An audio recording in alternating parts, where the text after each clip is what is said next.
Hi, I'm Christy Lynn Higgins, and I like to welcome new readers and fans to one of my Shades of Grey flash fiction videos. Very short reads to tickle your imagination. These flash fiction pieces are part of the Shades of Grey universe. Download this ebook and read along with me. The ebooks are free as part of the Amazon Kindle Unlimited. And if you're not a member, I still have flash fiction ebooks available for free to download. Just click on the link in the description to see which of my short stories are running the free promotion. You can also check out and download the first 2 novels of the Shades of Grey series at the same link for Amazon. My flash fiction pieces are exclusive to Amazon, but the Shades of Grey novels can be downloaded from Apple iBooks iTunes, Google Play, and Barnes & Noble. Shades of Grey number 1, Noir, City Shrouded by Darkness, and Shades of Grey number 2, From Moscow with Love, are free to download from the online bookstores. Now sit back and enjoy this very short story.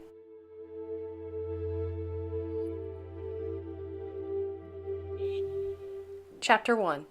Sphinx Corporation File, Pandora Project, number 1. The Sphinx Corporation is one of hundreds of corporations that govern the world, and they have extensive files on many of its citizens. This is one such file, and an origin of sorts for one of its experiments. This brief file delves into the background of the one known as the Pandora Project.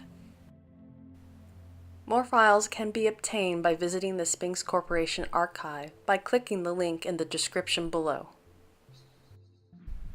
The following information was obtained from eyewitness accounts and/or video archives.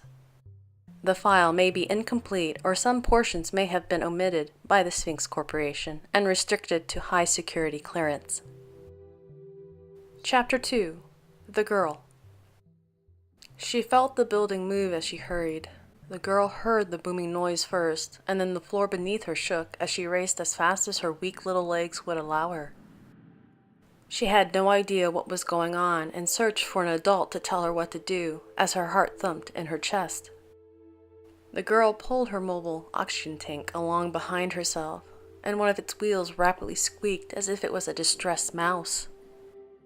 She had to pause for a few moments as she tried to catch her breath, and she adjusted the breathing tube in her nostrils. The girl was in a hospital, but it was no ordinary hospital.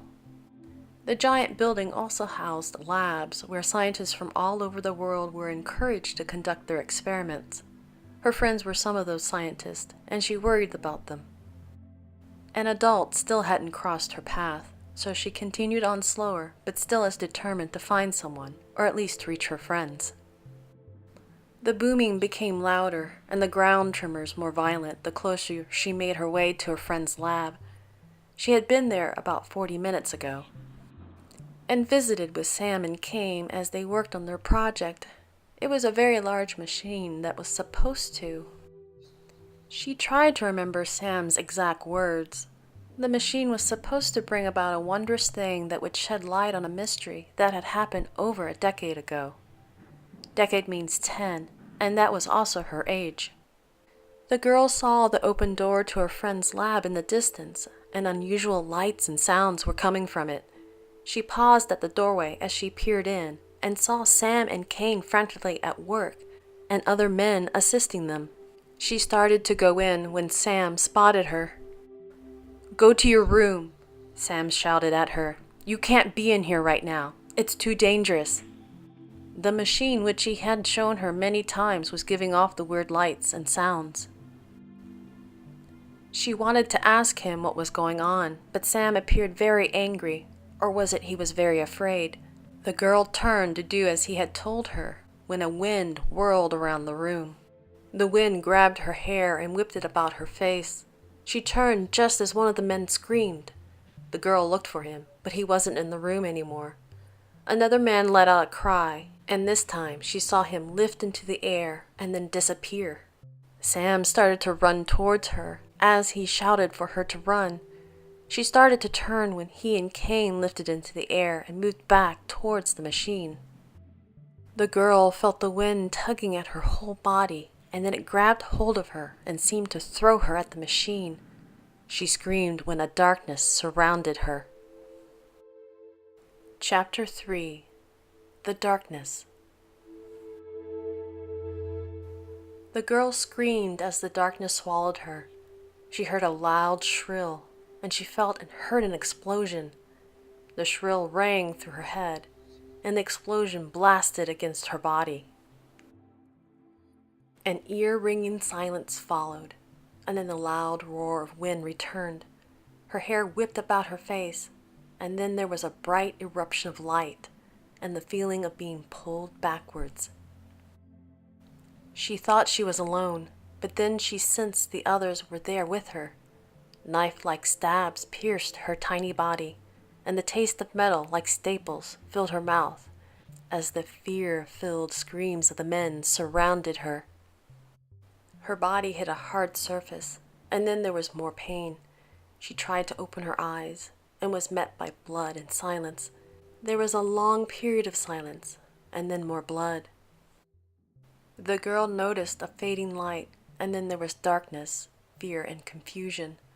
Lights flickered on, and she noticed they were in a large building, but it was a different building. A lot of people she had never seen before were standing all around. A woman rushed over to her. "Are you all right?"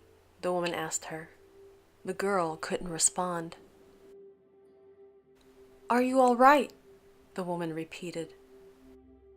The girl slipped into unconsciousness as the cries of Sam, Kane, and the other men faded from her mind. The end. If you enjoyed this video, like, share, and subscribe.